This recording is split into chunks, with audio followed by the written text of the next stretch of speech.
Spoilers! Hey guys, welcome back to... Where are you going? I fell. Oh. I was going that way. Hey guys, welcome back to JK Rants and Reviews. I'm John, this is Caleb, and today we're going to do a spoiler review on the 2019 fan film Friday the 13th Vengeance.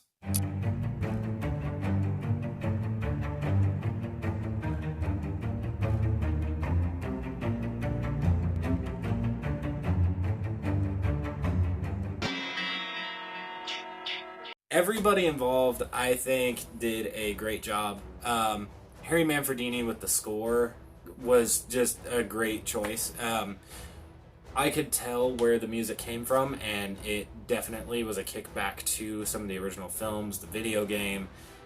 It gave that Friday the 13th vibe, and the way that we track the story, starting out with Elias going to the grave. Mm-hmm. Good shot there. That shot was so good. And Jason coming up out of the lake with the rock. Like he's just been flexing at the bottom of the lake for a while. Right, yeah, he's monster. Yeah, the beginning scene's really cool with Elias there. I almost wish the guy that was telling him about the, Jason and the headstone and they won't find out, stuff like that. I almost wish that they would have pulled, and I mean, this has been done before, but I almost wish the grave would have been empty and Elias would have killed him, put him in there, and you just see Elias kind of, you know what I mean? Like, dirt. Right, would have been kind of cool. Quick plot synopsis. Jason's in the lake. He gets himself out of the lake. He takes a rock, bashes one gal over the head, kills the other two in the tent, and then away we go. We go to the sheriff, which was fantastic. Steve Dash. Right. Love his accent. Yeah. I need more of that. So I never got the chance to meet Steve Dash. I have wanted to for a long time, but I have watched a lot of his interviews and his conversations with fans at conventions. And it's really interesting that what he brings in those conversations is also what he brings to this character. Like, he's just like, no BS, straight to the point.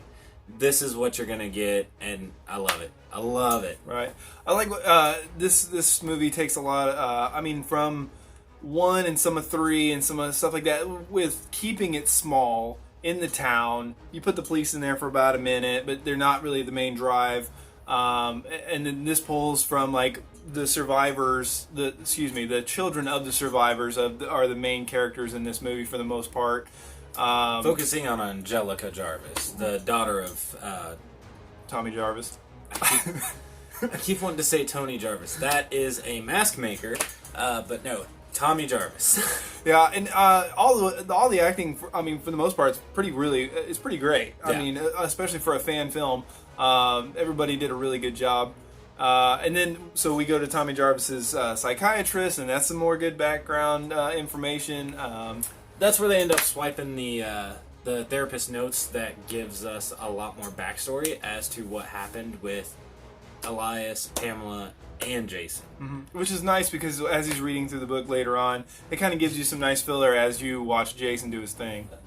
I want to cover real quick just the Chain Gang. Peter Anthony and Jason Brooks. I was really looking forward to that. That hurts my feelings a little bit. Just a little bit. It's a good moment, though, when he's just like... Yeah. You can tell he's a tough guy, but you can tell he's kind of outmatched. I do like that scene, but yeah, and then they cut away to kind of the Dr. Loomis scream almost. Yeah, I mean, it was cool. It was cool, but I was like, "Aww." Right. So, thank you for that. That was actually pretty awesome. And that leads us into the Deadpool of the guns, which you call. Oh, man. She runs away and they have to go get her, and the dude, Louis, steals the Jeep. Yeah, he was like, somebody just threw away a perfectly good Jeep. Oh, God. That's my favorite character. I mean, other than Jason. Yeah. That's my favorite character in this movie, and I was sad to see him go. He was very well acted, and the comedic timing was fantastic. Yeah, you did a great job with both Jason and this character, and that was just super awesome. He brought the buns, I brought the hot dog. Yeah. God. It was awesome. I mean, it's bad, but it's so good. And when he's trying to be a tough guy to Jason, just right. Get out of my way, and then let me get a drink first. Yeah, oh God, that was good. That was good. Kind of like not really a crazy Ralph, but a crazy character that you can kind of get behind. Yeah, it was good. I laughed every time he came on screen with that. It's awesome because once Jason starts, he just goes. Like, Yeah. there's not a whole lot of creepy stalking in this movie. He's like, I see you, I end you. There's a few times in the movie where you think, like, it's going to cut away or, you know, there's going to be somebody else coming and it does that fake out. Nope, not in this one. It's Jason. Yeah. He's going to get you. Game over. There's not an MPAA behind this one. No. They're not like cutting away every single kill, and it's kind of nice. It definitely feels like in the light of Part 6, because I feel like Part 6 got a weird spot where when they went with the kills, they went hard. And the previous films had cutaways and the stalking, and then the later films, the MPAA butchered, and then you get reboots. And Yeah, Jason's making up for lost time in this movie. yeah, he's like, well, I see a person. Right. I know how this is gonna go. Right. I mean, so some highlighted kills for us. Go ahead with yours. My personal favorite is at the campsite. This dude's taking a drink out of a water bottle, and Jason comes up and just shoves it all the way through the back of his head. Yeah, holds him and just... That was fantastic. Yeah. And then I think my favorite part of that is after Jason does it and drops the body, we turn back and we see the bottle sticking out, and it's just, yeah, that was awesome. Yeah, I think mine is... I think it's... I don't know. I really like the Predator kill where he rips the head off with the spine. That was cool, and I also liked the double. Well, it's not really quite a double kill, but he puts that one gal's face in the motor, and then goes around and is like "Pwhoink," and like decapitates the other gal, and it's just real fast. And the viciousness is just fantastic. Yeah. And I mean, like the other one that gets like bent in half. I mean, it's like there's so many good kills in this movie. Like there's some standard slashing kills, but a lot of them they go for it. I mean, and this really does go for Jason's creative kills, like in Part 7. In a lot of the movies. I mean, to be fair. So yeah, I think for me that's the best part of this movie is they went for the kills. They made them creative. It flowed well, and it was very natural. Yeah. Yeah, it had a really good flow with the kills, definitely. Yeah. So with the kills, we go through a lot of characters real fast. Real fast. You think like these are important characters, you know, they're the kids of the survivors. These kids have to hang in there. Nope, not really. You are the weakest link. Right. Goodbye. So let's go to Elias Voorhees. This character has presence. Doesn't say a whole lot, but he's there. And when he's there, it's like everything else stops. Doesn't matter if it's a wide shot, if it's a close-up, if he's slowly stalking on somebody, if he's jumping in, like... he just captures the screen. Yeah, you're giving us a character that we have wondered about for a while. I think the first appearance was in one of the comics. I want to say the Jason versus Leatherface, but I could be wrong. It may be before that. But we've wanted to know about Elias, and when he comes on screen, choosing C.J. Graham, first of all, was brilliant, because who better to portray than somebody who has actually been Jason. Mm-hmm. And he's got a really menacing presence. Just, I mean, the beard, the hair, the coat, the voice. Just nice and deep. Like, he had a similar vengeance to him that Pamela did. Yeah. But I like how they use the Necronomicon, because I've talked to him about this in the past, where if you're going to write a story, since it's already in Jason Goes to Hell, why wouldn't you use that to resurrect Jason? And that's the fact that, like he says, like, we're jumping ahead a little bit, but when Elias says at the end, "You're not my son," that is something, the same I was telling you about, that Pamela is so messed up in her mind that even though Jason's still alive and she's killing for him because he's dead, it's not really her son. You know what I mean? Like, her real son died, he drowned. And when Elias comes and sees Jason face to face, he realizes that, you know, it's either a demon or like Pet Cemetery, or like a Pet Cemetery where there's hardly anything left of his actual son. Yeah. My only thing with this movie at all, my only question is, why now? Why is Elias coming now? Where does he fit in? Why did he take 40 years to kill the two lifeguards that were off, getting it done when Jason drowned? I guarantee that there's a plan for future with this that will answer some of these questions. But it's definitely a good question to hang on to. Right. I mean, well, and I think this is good too for a movie. You want to leave some unanswered questions, yeah, and you want to leave your audience wanting more. We're just a little greedy. yeah. I mean, I guess just fast forwarding when at the end when he says "You're not my son" and Jason's like impales him, it's a little bit confusing, but at the same time, I kind of saw it. Like I get it. But that scene's fantastic also for a couple of reasons, like the one I already said, and then you find out that, well, I mean, we're assuming now, but it's pretty much explain that Elias he's is supernatural in some way. Right. So that was we were talking before the movie started, like, Elias has got to be 80 plus, like 80, late 80s. So we were kind of like, I was like, he's got to be supernatural. There's no other way. Unless this was taking place when smartphones first came out in like 2009, 2010. But and even then, he's looking good. Right.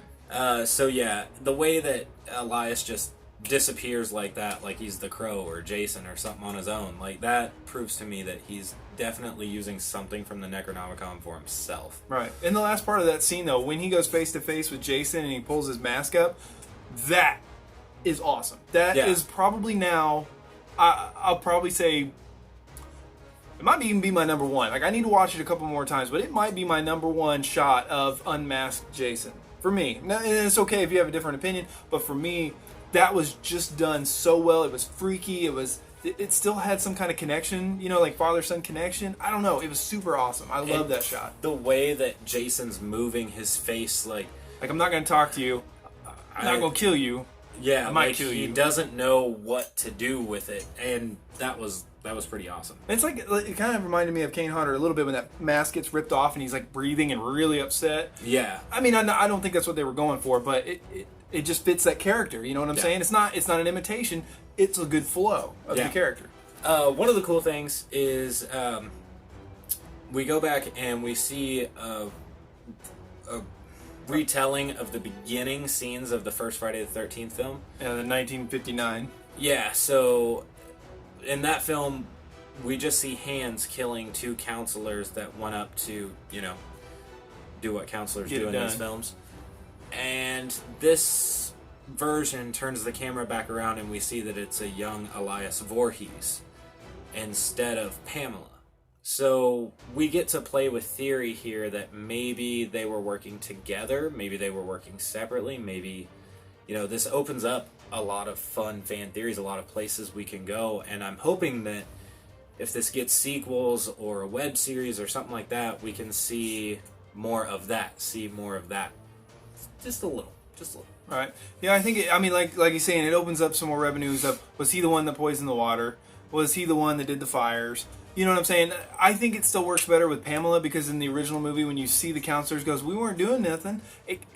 I don't know if Elias, because I don't know that much of the history, I don't know if he ever worked for the camp, but we know Pamela worked for the camp, and he almost had like he was looking at authority and trying to, you know, say, whoa, hey, my bad, I'm on the clock, I'm sorry. So for me, it still works a little bit better with Pamela, but for this story, it is nice to see him, that he snapped, resurrected Jason, and killed them. Once again, guys, we're not going to rate this, and we're not going to put it like in the franchise, high, middle, or low, because this is a fan film. I haven't seen a whole lot of fan films, and this is the first fan film that I had a lot of hype going into, and that was cool for me. It was, you know, it was like a huge superhero movie that I was waiting for. So for me, you know, we just don't want to give a rating, a ranking on it. So we're just going to stick to our recommendations. That would we recommend it?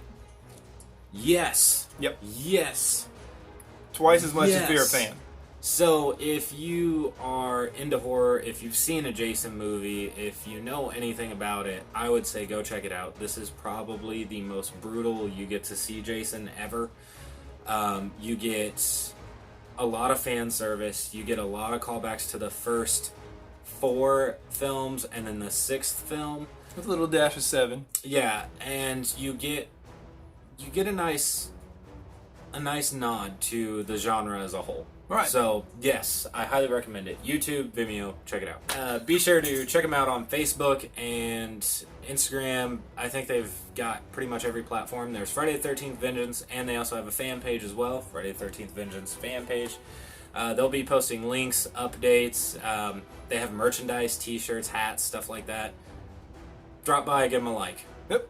And make sure and check out our Facebook page, JK Rants and Reviews. Make sure and like, comment, subscribe, hit that notification bell so you can get some more R&R. Until next time, JK out. Jeez.